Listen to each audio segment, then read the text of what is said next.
What's up everybody, I'm Ben with Faltech, and when it comes to tethering tools, not all tools have a captive eye hole like this crescent wrench, which makes a simple direct connection for a tool tether or tool lanyard to your tool. So for tools like this spud wrench or a double-sided wrench, I'll be showing you how to correctly attach the Faltech shackle tool attachment so you can properly connect a tool tether. All right, let's get started.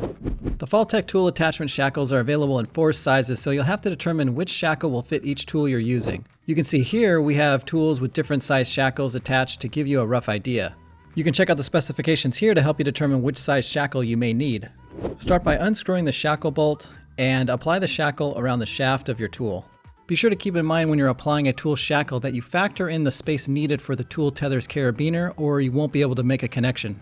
You want to be positive that everything fits and works properly before you add the thread adhesive.